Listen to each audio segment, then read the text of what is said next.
आधीच्या काळामध्ये झालेलं शोषण जे होतं, सावकारांकडनं झालेलं शोषण होतं, ब्रिटिश गव्हर्नमेंटकडनं झालेलं शोषण होतं, या सर्व प्रकारांमुळे तो जो समाज आहे तो दारिद्र्यामध्ये खितपत पडलेला आहे. ह्याच्यामध्ये छोटे शेतकरी, लघु शेतकरी, शेतमजूर आले, कारागीर लोक आले. ज्या लोकांचं आयुष्य हे, त्या लोकांचं पोट हे त्यांच्या हातावरती अवलंबून असतं. निरक्षरता मगाशी म्हणल्याप्रमाणे मूलभूत गरजांमध्ये शिक्षण ही एक घातली. याचं कारणच असं आहे की ग्रामीण भारतामध्ये निरक्षरता ही प्रचंड प्रमाणात आहे. कृषी म्हटल्यावरती हे उपजीविकेचं साधन झालं आणि आजही बहुतांश ग्रामीण भागामध्ये जर मुलं असतील, म्हणजे कारण की हेच वैशिष्ट्य आपण आदिवासी समाजात बघितलेलं आहे. तर एका कुटुंबातली जी मुलं असतात ती मुलं म्हणजे मदतीचं साधन असतं. शेती करण्यासाठी जेवढे जास्त मदतीचे हात असतील तेवढं जास्त बरं पडतं. म्हणून म्हणतात ना की इंग्लिशमध्ये जर आपण म्हणलं तर इट्स लाईक अन असेट. जी मुलं असतात ती त्यांच्यासाठी एक असेट असतात, त्यांच्यासाठी एक ती मालमत्ता असतात. जे लोक आज शेतीमध्ये आम्हाला हातभार लावतील, शेती करण्यामध्ये आम्हाला मदत लावतील. आणि याच कारणास्तव मुलांना शाळेमध्ये पाठवण्यासाठी जे पालक असतात ते इच्छुक नसतात. कारण की ही मुलं जर शाळेमध्ये गेली तर आमच्या शेतीच्या कामामध्ये हातभार कोण लावणार. बहुतांश वेळा असं होतं की शाळा दूर असतात, शाळा लांब असतात, त्यामुळे देखील दळणवळणाच्या व्यवस्था नाही आहेत, रस्ते नाही आहेत, गाड्या नाही आहेत. या कारणास्तव देखील मुलांना शाळेत पाठवणं नाही जात. आणि शिक्षणाचा दर्जा हा खूप जास्त महत्वाचा असतो ठरतो या गोष्टींमध्ये. भले आज काय म्हणतात त्याला की 6 वर्ष ते 14 वर्षाच्या मुलांना शिक्षण हे मोफत दिलं जाते आणि शिक्षण देणं हा त्यांचा अधिकार आहे. सर्व शिक्षा अभियान त्याच्यासाठी सरकारने चालू केलं आहे. अगदी प्रौढांमध्ये पण निरक्षरतेचं प्रमाण जास्त होतं. सो प्रौढ शिक्षण वर्ग, स्त्री शिक्षण वर्ग या देखील गोष्टी चालू केल्या. पण तुटपुंज्या तरतुदी, तुटपुंजी मदत आणि या सर्व गोष्टींमुळे ग्रामीण शिक्षणाबद्दल, ग्रामीण शिक्षण व्यवस्थेबद्दल आज चिंता व्यक्त केली जाते. निरक्षरता असल्याचं मोठं प्रमाण हेच आहे की योग्य व्यवस्था योग्य वेळेत उपलब्ध न होणं, तिकडच्या लोकांचं अनिच्छुक असणं. जसं आपण आदिवासी समाजाच्या वैशिष्ट्यांमध्ये पण हे बघितलं होतं की आदिवासी समाजातली मुलं जात नाहीत शाळेत. याचं कारण, त्याच्यातलं एक कारण असं होतं की शाळेमध्ये जे शिक्षण दिलं जातं ते शुद्ध मराठीमध्ये दिलं जातं आणि ही जो समाज आहे, आदिम समाज जो होता, तो आदिवासी भाषेमध्ये एकमेकांशी ते संपर्क साधतात. म्हणून मुलांना त्या शिक्षणामध्ये रुची निर्माण होत नाही. ग्रामीण भारतामध्ये ते नसेल, ग्रामीण भारतामधली भाषेमध्ये काही जर इश्यू नसेल, पण तरी सुद्धा तुटपुंज्या तरतुदी, तुटपुंज्या सोयीसुविधा यामुळे आजही तिथे निरक्षरता आढळते. आजही लोक तुम्हाला निरक्षर भेटतील गावामध्ये गेल्यावरती. आणि प्रॉब्लेम दुसरा म्हटलं आपण तर अंधश्रद्धा, पुराणमतवाद. मगाशी मी सांगितलं वैशिष्ट्यांमध्ये की धर्मव्यवस्था. आजही ग्रामीण समाजाचा धार्मिक विधी, धार्मिक कर्मकांड यांच्यावरती प्रचंड विश्वास आहे. आणि याचाच परिणाम असा होतो की ग्रामीण समाजातले लोक हे अंधविश्वासाला बळी पडतात. जीवन पद्धती आपली थोडी सुधारावी, जीवनामध्ये आपल्या काहीतरी सकारात्मक बदल व्हावे, यासाठी ही माणसं कधीतरी अनावधानाने अंधश्रद्धेच्या मार्गाला लागतात, कर्मकांडाच्या मार्गाला लागतात. आजही हा समाज जो आहे तो पुराणमतवादी आहे. त्यांचे विचार, त्यांच्या परंपरा यांच्याबद्दल ते खूप श्रद्धाळू आहेत, खूप धार्मिक आहेत आणि त्यांच्या जीवन पद्धतीमध्ये या सर्व गोष्टी खूप महत्वाच्या आहेत. त्यांचा जर तुम्ही दृष्टिकोन बदलायला गेलात धर्माबद्दल, धर्मकांडाबद्दल, कर्मकांडाबद्दल, तर तो बदलणं हे फार कठीण होतं. कारण की अशा जर कोणी प्रयत्न केला गेला तर त्याला प्रतिकार केला जातो आणि याची उदाहरणं द्यायची गरज नाहीये. कारण की भारतीय इतिहास मध्ये खूप असे पुरावे आहेत, खूप अशा घटना आहेत याच्यामध्ये समाजाने एखाद्या प्रथेला, एखाद्या गोष्टीला विरोध केला होता. सती पद्धत आपल्याकडे होती, केशवपनाची पद्धत आपल्याकडे होती. या पद्धती बंद करण्यासाठी आपल्या समाजसेवकांनी जेवढी मेहनत घेतली तेवढी मेहनत त्यांना घ्यावी लागली. याचं कारण होतं की समाज जो आहे तो आपल्या चालीरीती, आपल्या धर्म परंपरा, आपल्या रूढी यांच्या विरोधात जायला इच्छुक नव्हता किंवा त्यांच्यामध्ये तेवढी हिंमत नव्हती. असं म्हणायचा मुद्दा एवढाच आहे कारण की खूपदा असं मनामध्ये भीती कोरलेली असते की आपण जर एखादी गोष्ट केली, आपण जर एखादी गोष्ट नाही केली तर एखादी देवता आपल्यावरती कोपेल, निसर्ग देवता आपल्यावरती कोपेल आणि मग आपला नाश होईल. सो या भीतिका तर खूप वेळा कर्मकांड, धर्मपद्धती यांचा अवडंबर मानला जातो आणि हे जे लोक आहेत हे कधी कधी अंधश्रद्धेला बळी पडतात. आणि जातीय व्यवस्थेचा प्रभाव गावांमध्ये खूप जास्त आहे. मगाशी सांगितल्याप्रमाणे आजही वरिष्ठ जातींना कनिष्ठ जातींकडून सेवा मिळाली जाते. खूप खूप साऱ्या गोष्टी गावामध्ये आज होतात. त्यांचे पारंपरिक हक्क, त्यांचे पारंपरिक अधिकार या गोष्टींमध्ये त्यांना कोणीही फारसं विचारत नाही. आणि जाती व्यवस्था ही लोकांच्या विचारामध्ये एवढी भिनली आहे की सामाजिक संबंध या व्यवस्थेमुळे आकार घेतात. आज मी असं नाही म्हणणार की याला फक्त एखादा विशिष्ट वर्ग जबाबदार आहे. ही जी व्यवस्था आहे ती आज एवढी भिनली आहे समाजामध्ये की कुठेतरी त्यानुसारच यांचं वर्तन असतं. आणि त्याच्यामध्ये तुम्ही कोणत्याही विशिष्ट व्यक्तीला किंवा विशिष्ट धर्माला तुम्ही डिरेक्टली दोष देऊ शकत नाही. कारण की त्यांचं जे आचरण आहे ते आचरण याच व्यवस्थेप्रमाणे आहे. कारण की ही व्यवस्था त्यांच्या मनामध्ये खोलवर रुतलेली आहे. आणि याच व्यवस्थेनुसार लोकांचं असं असतं की यांची लोकांची कामे ठरतात. जातीय व्यवस्थेप्रमाणे लोकांची कामं ठरतात. मगाशी म्हणल्याप्रमाणे आधुनिक भारतामध्ये या गोष्टींना तेवढं स्थान नाहीये. या गोष्टींचं जे अस्तित्व आहे ते फार कमी उरलंय. पण कमी उरलंय जरी म्हटलं आपण तरी अस्तित्व आहे ही बाब लक्षात घेण्यासारखी आहे आपल्याकडे. मगाशी सांगितल्याप्रमाणे जाती व्यवस्था आली, कुटुंब पद्धतीमध्ये विश्वास ठेवणारी समाज आहे. आणि कुटुंब आलं तर महत्वाचे व्यक्ती म्हणजे स्त्री आली. पण स्त्रियांचं असलं दुय्यम स्थान हे जरी मगाशी वैशिष्ट्य असलं तरी ही फार प्रामुख्याने फार मोठी समस्या आहे. कारण की स्त्रियांना दुय्यम स्थान दिलं जातं, त्यांना शिक्षणापासून वंचित ठेवलं जातं, त्यांना फक्त चूल आणि मूल या गोष्टींमध्ये डांबून ठेवलं जातं. आणि त्याचा परिणाम असा झालाय की भारतीय ग्रामीण भागामध्ये बहुतांश निरक्षरतांमध्ये स्त्रियांचं प्रमाणही खूप जास्त आहे. कारण की भारतीय समाज ग्रामीण भारतामध्ये पितृप्रधान संस्कृती ही खूप जास्त आहे. आणि याचाच परिणाम असा झाला की स्त्रियांना दुय्यम स्थान मिळालं गेलं, स्त्रियांना रोजगाराच्या संधी पुरेशा उपलब्ध नाही झाल्या आणि त्यांना त्यांचा विकास साधण्यासाठी पुरेशा पुरेशा संधी किंवा पुरेशा फॅसिलिटीज त्यांना नाही मिळाल्या या गोष्टींमध्ये.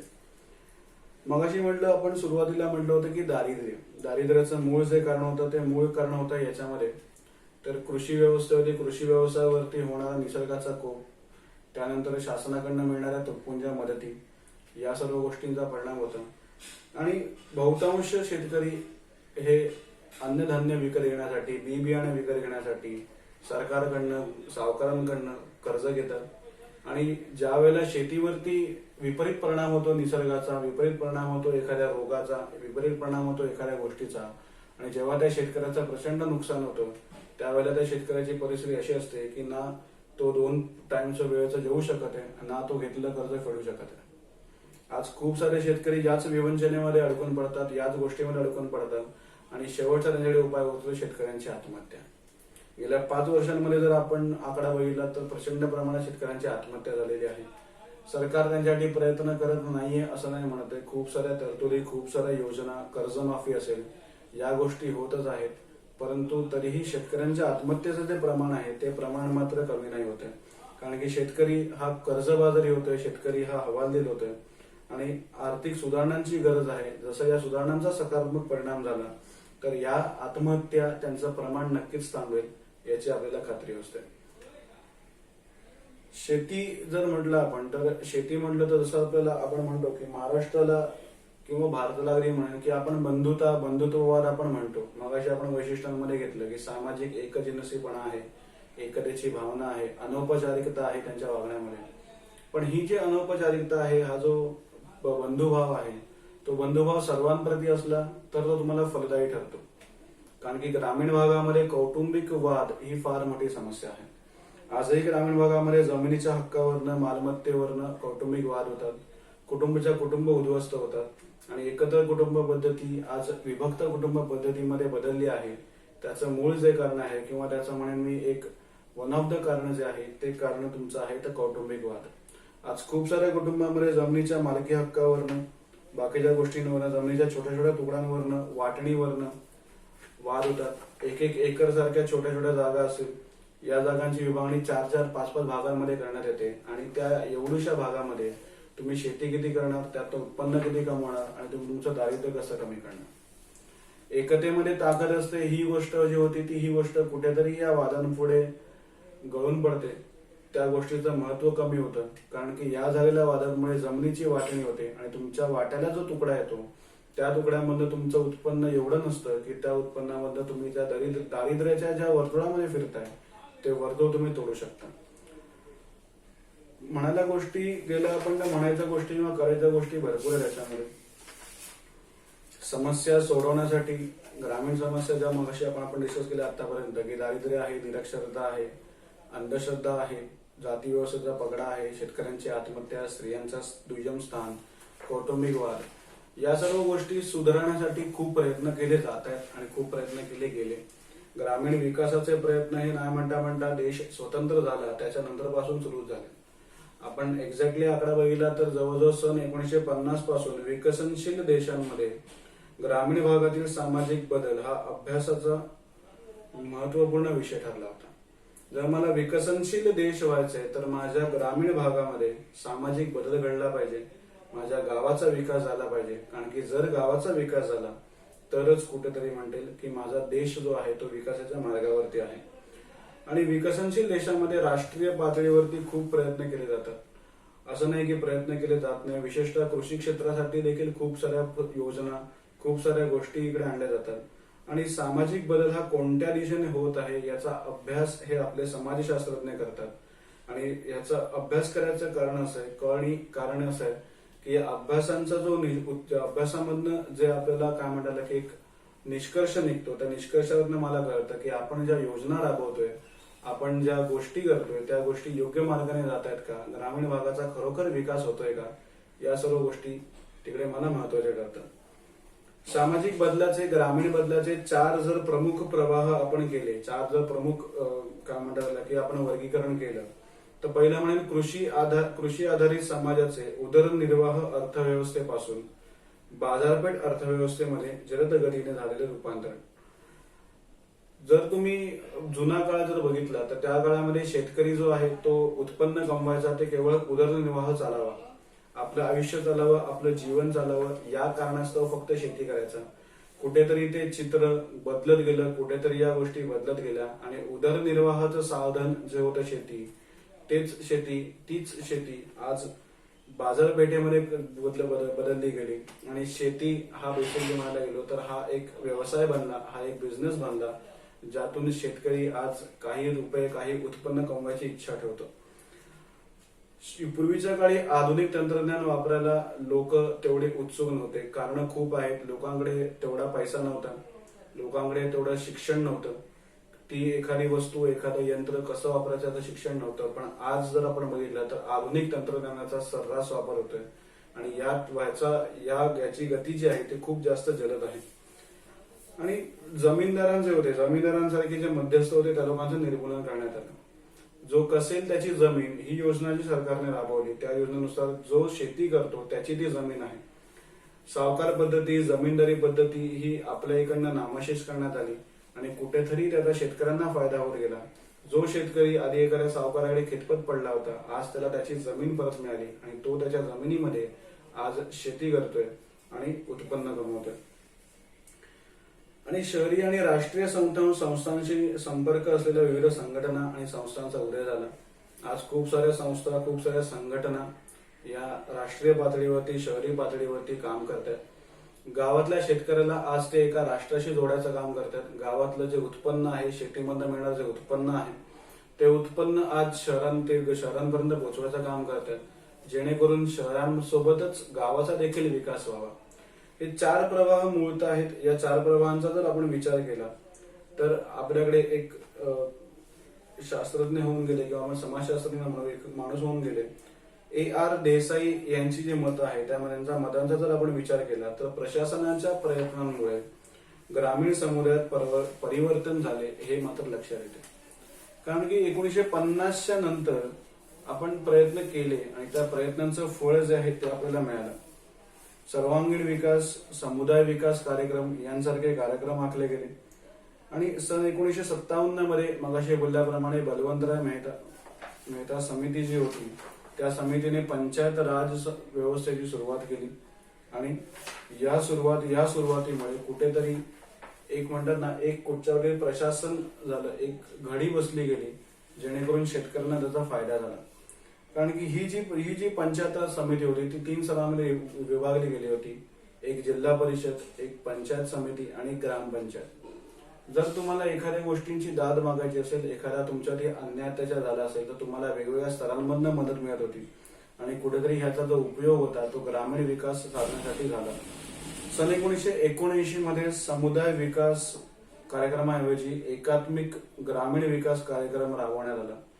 मी मगाशी म्हटल्याप्रमाणे 1952 साली समुदाय विकास कार्यक्रम ह्याची सुरुवात झाली होती, याची अंमलबजावणी झाली होती आणि नंतर 1979 साली ह्या जो विकास होता, हा जो कार्यक्रम होता, त्या कार्यक्रमाला बदललं गेलं आणि त्याच्या बदली एकात्मिक ग्रामीण विकास कार्यक्रम हा बनवला गेला, ज्याच्यामधनं ग्रामीण विकासामध्ये, ग्रामीण भागामध्ये एकात्मता वाढावी आणि सर्व गावांचा विकास व्हावा हा प्रयत्न झाला. ग्रामीण समुदायामध्ये प्रामुख्याने जर आपण बघितलं तर स्वातंत्र्य प्राप्तीनंतर परिवर्तन झालेलं आहे. आणखी स्वातंत्र्य प्राप्तीच्या आधी म्हणजे ब्रिटिश काळामध्ये ब्रिटिशांचा जो हेतू होता, तो हेतू एवढाच होता की कृषी क्षेत्रामधनं त्यांचा किती फायदा होईल, त्यांनी शेतकऱ्यांचा फायदा किती होईल यापेक्षा स्वतःचा फायदा किती होईल याच्याकडे जास्त महत्व दिलं. पण जसं आपल्याला स्वातंत्र्य मिळालं तसं ज्यावेळेला आपलं शासन आलं तेव्हा आपण आपल्या विकासासाठी प्रयत्न केले आणि म्हणून म्हटलं की स्वातंत्र्याच्या नंतर 1947च्या नंतर भारतीय ग्रामीण विकासामध्ये खूप जास्त प्रमाणामध्ये सकारात्मक पैलू दिसले. जी गती होती ती गतीही वाढली याच्यामध्ये. उदाहरण जर घेतलं तर शहरामधले लोक हे कृषी उत्पन्नासाठी म्हणजे कृषी क्षेत्राशी जे रिलेटेड जे उत्पन्न आहे त्याच्यासाठी आज शहरी क्षेत्रातले लोक जे आहेत ते ग्रामीण भागावर अवलंबून आहेत. डाळी असतील, तांदूळ असेल, गहू असतील, ज्वारी असेल, बाजरी असेल, आज या सर्व गोष्टी आपल्याला गावातनं मिळतात, ग्रामीण भागातून मिळतात. कारण की आज शहरी भागामध्ये शेती ही केली जात नाही. कारण की शहर म्हटलं तर इथे औद्योगिकीकरण आलं, इथे कारखाने आले, इथे मोठे मोठे उद्योगधंदे आले, इथे सेवेची व्यवस्था आली, बँका आल्या, इन्शुरन्स कंपन्या आल्या. पण शेती हा जो व्यवसाय आहे हा प्रामुख्याने ग्रामीण भागात होतो आणि आज ग्रामीण भाग कृषी उत्पन्न देण्यासाठी खूप मोलाचा वाटा उचलतं. आणि कुठेतरी ग्रामीण विकास घडवण्यासाठी मगाशी म्हणल्याप्रमाणे दळणवळणाच्या व्यवस्था, रस्ते बांधणी या गोष्टी महत्वाच्या होत्या. स्वातंत्र्योत्तर काळामध्ये या गोष्टी खूप जास्त प्रमाणामध्ये वाढवल्या गेल्या, त्या गोष्टींमध्ये विकास झाला आणि ज्या शेतकऱ्याला आधी बाजारपेठ मिळत नव्हती आज त्याला बाजारपेठ मिळाली. कारण की तो त्या बाजारपेठेपर्यंत जाऊ शकला. कुठेतरी त्याला त्याच्यासाठी जे मार्ग होते ते मार्ग ओपन झाले. जसा जसा काळ बदलत गेला तशी जातीय व्यवस्था देखील बदलत गेली आणि वस्तू विनिमयाऐवजी चलनावर चालणारी बाजारपेठ निर्माण आली. जसं याच्या आधी वस्तू विनिमय होता, एक वस्तूतून दुसरी वस्तू घ्यायची, त्याच्या बदली आज चलन व्यवस्था आली आणि त्या चलन व्यवस्थेमुळे समाजातल्या प्रत्येक स्तरातील माणसाला आपला विकास करण्यासाठी समान संधी मिळाल्या. सो ग्रामीण भागात जर आपण बघितलं तर ग्रामीण भाग हा भले आज आपण म्हणू शकत नाही की शहरी भागा एवढा गजलद गतीने धावतोय, पण ग्रामीण भाग हा भारतीय अर्थव्यवस्थेचा महत्वाचा हिस्सा आहे. कारण की कृषी क्षेत्र आजही भारत देश हा कृषीप्रधान देश आहे. सो ग्रामीण भारताबद्दल आपण आतापर्यंत बघितलं त्याप्रमाणे ग्रामीण भारत हा जास्त जागेमध्ये कमी लोकांचा समुदाय असलेला भूभाग म्हणजे खेड असेल किंवा एखादा ग्राम असेल. त्याची वैशिष्ट्य आपण बघितली, त्यांच्या समस्या आपण बघितल्या, त्यांच्या समस्या सोडवण्यासाठी काय प्रयत्न केले गेले सरकारकडनं ते आपण बघितलं संक्षिप्तपणे. आणि आता पुढचा जो भाग आहे तो शहरी समुदाय, त्यांच्या प्रश्न, त्यांच्या समस्या, त्यांची वैशिष्ट्य या सर्व गोष्टी आहेत. त्या गोष्टी आपल्याला करायच्याच आहेत. प्रथमतः जेवढं आज झालंय तेवढं एकदा तुम्ही पुस्तकामध्ये वाचून घ्या. यातले काही तुम्हाला गोष्टी नसेल कळल्या तर माझा नंबर जो आहे त्या नंबरवरती तुम्ही माझी संपर्क करू शकता. आपण मग तुमचे जे काही तुमच्या समस्या असतील त्या आपण सोडवू. ठीक आहे. सो आपण भेटूया. पुढचं लेक्चर आपलं जेव्हा असेल त्याला तुम्हाला मी सांगेन, त्याप्रमाणे आपण भेटू. ठीक आहे. चला, बाय बाय. स्वतःची काळजी घ्या.